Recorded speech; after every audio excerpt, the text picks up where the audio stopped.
సీన్లో చూస్తున్నట్లయితే ఆవిడ ముందంతా కూడా చాలా టెన్షన్గా కనిపించారు. లోపలికి వెళ్ళగానే కూడా వాళ్ళిద్దరూ విడిపోయారు. వెనక నుంచి చూసుకోకుండా వాళ్ళిద్దరూ విడిపోయారు. అసలు అక్కడ ఏం జరిగింది ఆ రోజు?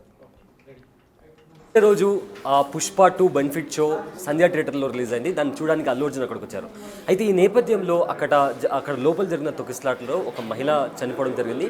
అయితే ఆవిడ చివరి వీడియో, అంటే ఆవిడ లోపలికి ఎంటర్ అయిన తర్వాత ఆవిడ చివరి వీడియో అయితే ఉందో అది కూడా ఇప్పుడు బయటకు వచ్చింది. ఆవిడ బయటికి వచ్చిన తర్వాత, ఆవిడ థియేటర్ లోపలికి వచ్చిన తర్వాత అక్కడ ఏ రకమైన సిచ్యువేషన్ జరిగింది అండ్ ఆవిడ లాస్ట్ వాళ్ళ హస్బెండ్తో మాట్లాడిన ఆ ఫుటేజ్, అంటే ఆవిడ చివరి క్షణాలు ఏవైతే ఉందో ఆ వీడియో కూడా కంప్లీట్లీ ఇప్పుడు మనం బిగ్ టీవీ స్క్రీన్ మీద ఎక్స్క్లూజివ్గా చూడొచ్చు.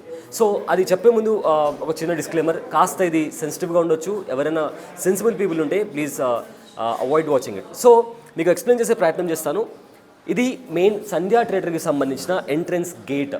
సో ఆవిడ తన కొడుకుని తీసుకుని లోపలికి వచ్చే ప్రయత్నం చేస్తున్నప్పుడు ఇక్కడ సెక్యూరిటీ సిబ్బంది మీరు క్లియర్గా చూడొచ్చు. సో ఆవిడ లోపలికి వచ్చారు, అంటే ఇక్కడ సెక్యూరిటీ సిబ్బంది ఉన్న నేపథ్యంలో ఆవిడ టికెటింగ్గా తన కొడుకుని తీసుకొని లోపలికి వచ్చే ఎంటర్ అయ్యే ప్రయత్నం చేశారు. సో ఇక్కడ లోపలికి వచ్చిన తర్వాత మీరు క్లియర్గా చూడొచ్చు ఎంత టైట్ సెక్యూరిటీ కనిపిస్తుందో. అంటే దీంట్లో చాలామంది వరకు అల్లు అర్జున్కి సంబంధించిన ప్రైవేట్ సెక్యూరిటీ వాళ్ళు కూడా ఉన్నారు అండ్ ఆల్సో పోలీస్ వాళ్ళు కూడా ఉన్నారు. వాళ్ళందరినీ తోసుకుంటూ తను పోలీస్ వాళ్ళని చెప్తూ లోపలికి ఎంటర్ అయిన విజువల్ ఇది. తన లాస్ట్ వీడియో ఇది కూడా మీరు బిగ్ టీవీ స్క్రీన్ మీద ఎక్స్క్లూజివ్ చూడొచ్చు.